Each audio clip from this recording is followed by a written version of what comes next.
Hi, it's me, Bob.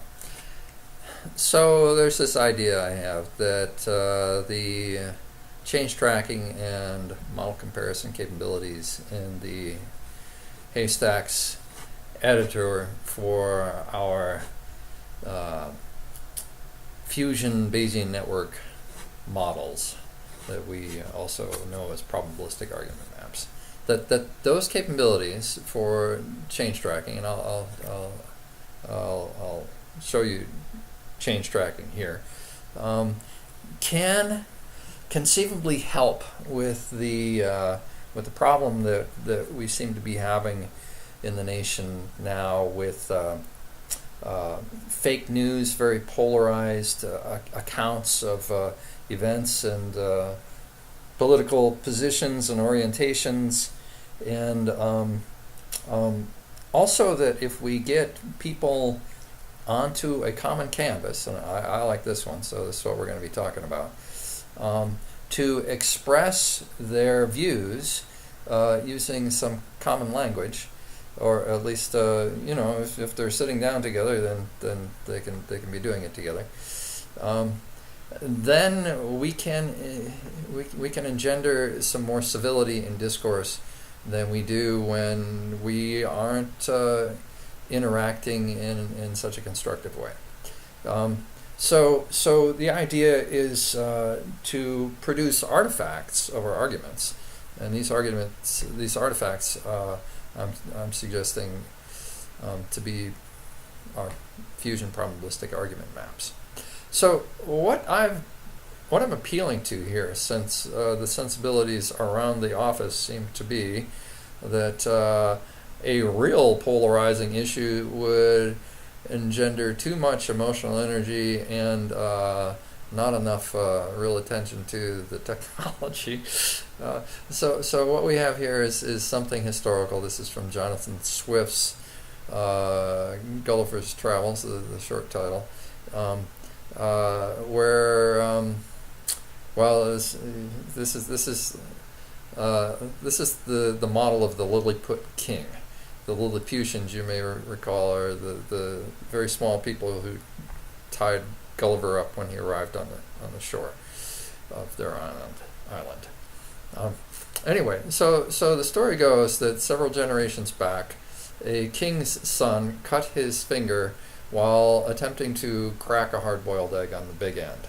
Now, this gave rise, who knows what the king was thinking or what his motivations were, but it gave rise to the doctrine that the big end is unsafe to crack an egg on, and therefore all his subjects must crack their eggs on the little end.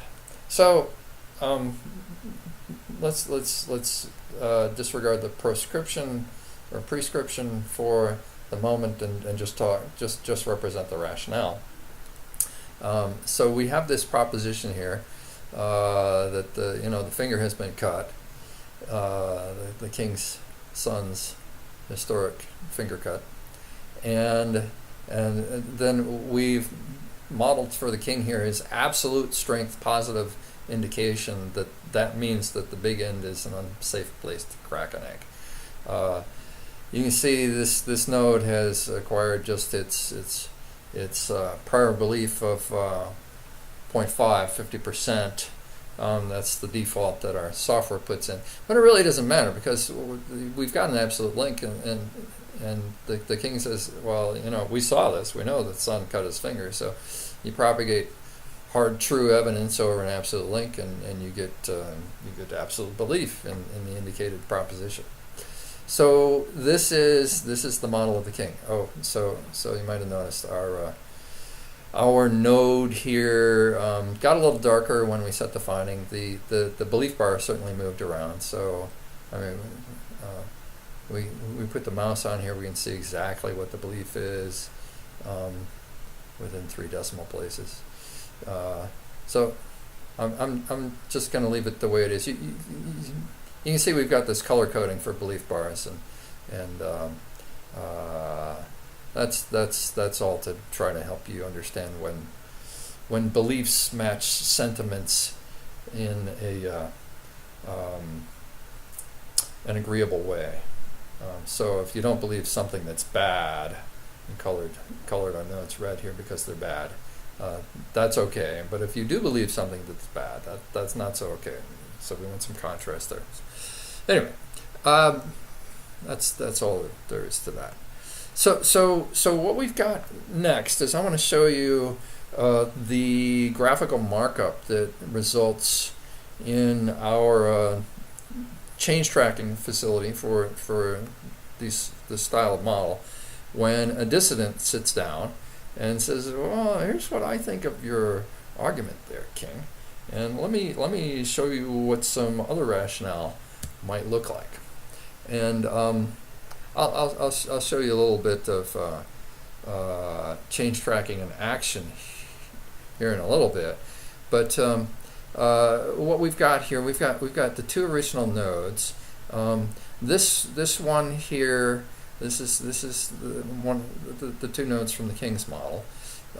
This one doesn't have any markup on it. Here there have been some changes made. I'll come back to that. And all these other nodes here have been added. So changes that are made come out in this gold color. Things that are added come out in the light green color. We also have a pink color.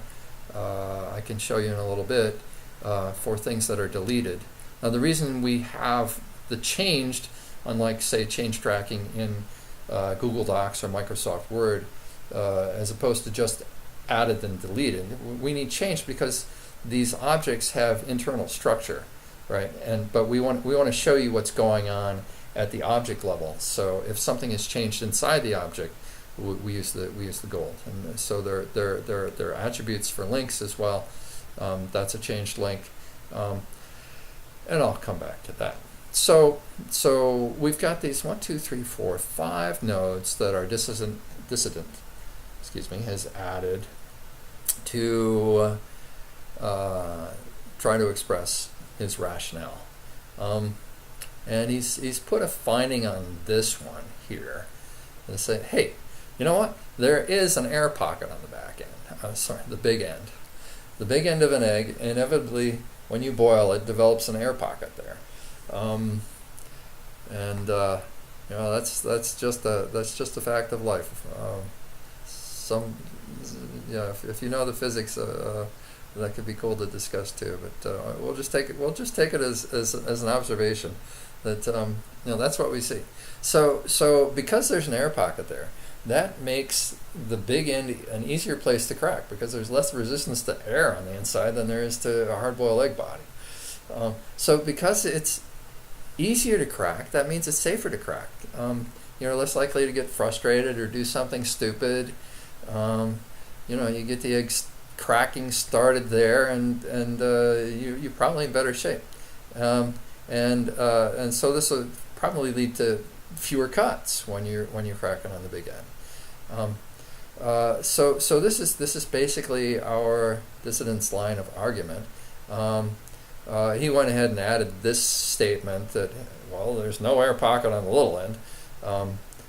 That's just sort of there. And one of the things I wanted to show you is where we have all these solid links. These are all positive indications, or in this case, this is this italics here. This is one of our deterministic node distributions. In this case, it's an identity distribution, but because we inverted the link, it's actually an opposite. So this is a negative deterministic input.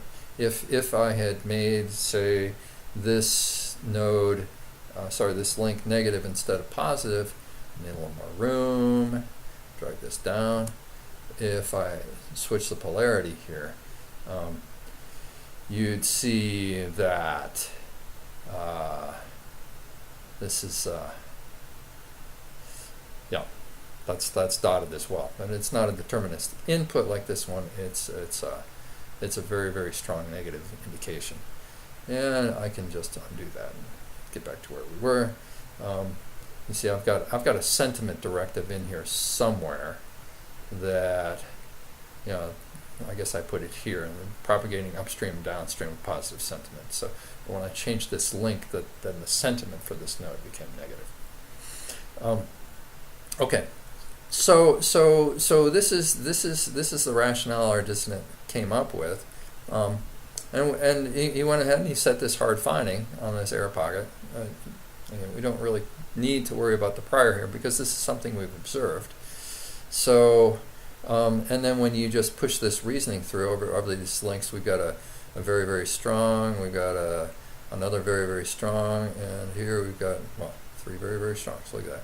To get to our belief in having fewer cuts on the big end. Now, what's going on here is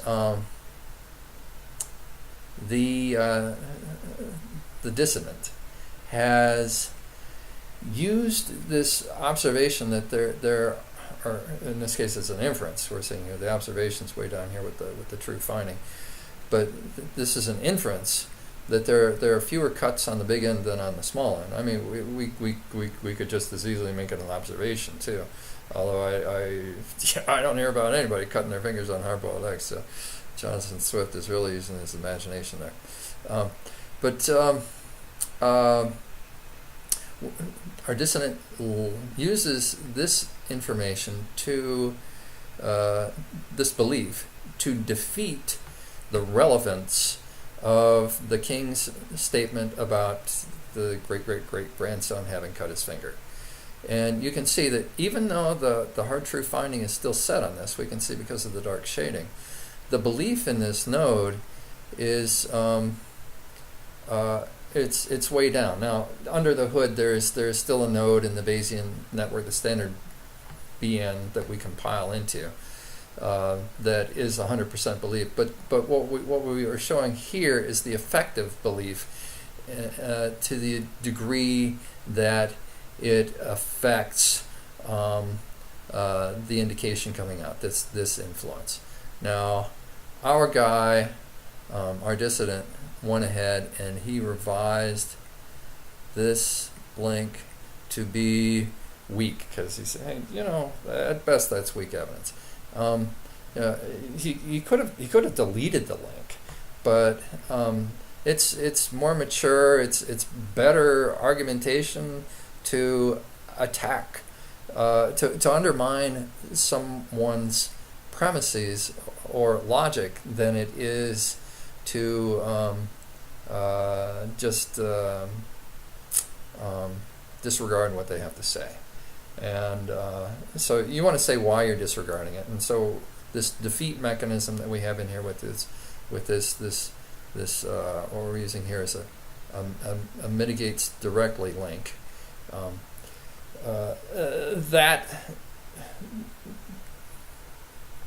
That handles the undermining of the argument appropriately, and we don't have to delete content. No, you know, we could have if we wanted to, right? So we, you know, if we wanted our guy to say, hey, you know, this cut the finger on the big end, well, let's not kill the node. Let's just kill the link and say that really doesn't that really doesn't matter, right? That's a silly argument. I like the way we're doing it better. These weak links are sometimes a little hard to get your mouse on. So if I were to just delete this, well, I do need a little more room here again. So let me try and put that on there again. When I see the mouse over, then I know it's ready for the right click, and I can come up and I can hit delete. Right, then, you know, the sentiment doesn't propagate up there anymore because the link's not there. So it turns this neutral gray. But you can see that would be a different way to handle it. That's not how we're doing it. But so let's put that back.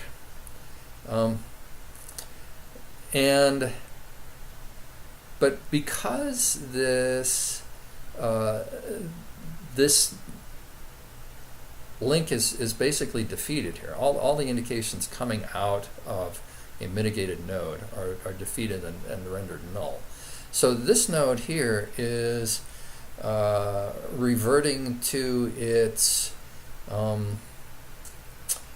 prior, because there's no link coming into it. And the prior we had specified for it. Well, that's a change. So we looked down at the bottom.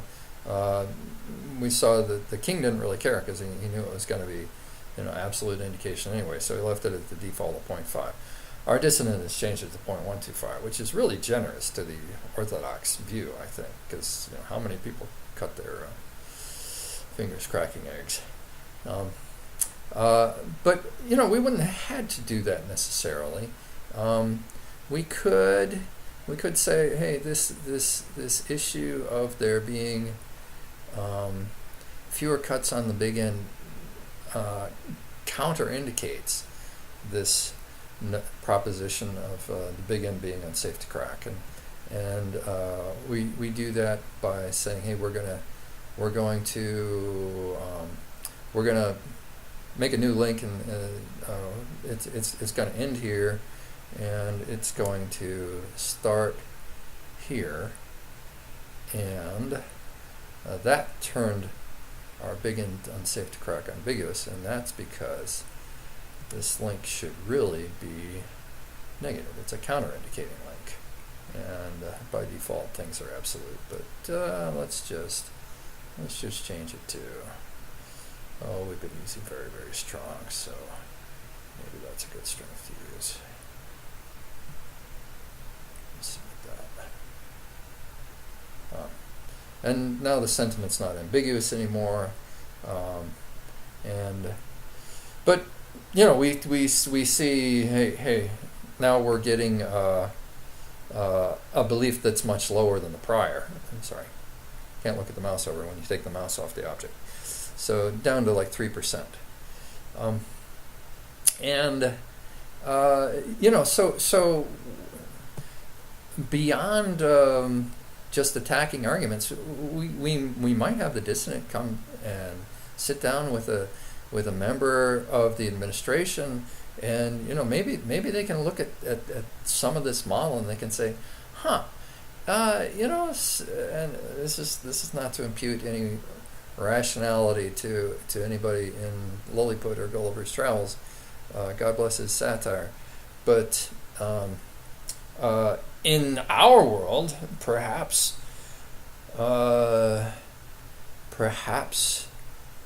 interested parties who have opposing positions, or at least initially opposing positions, could sit down and have some discussion and say, well, what do you really think about that?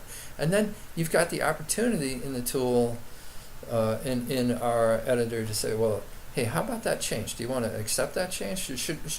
Do we believe that this should really be a weak link? And maybe your administrator is kind of liberal-minded, and he says, yeah, I think that probably really is a weak link.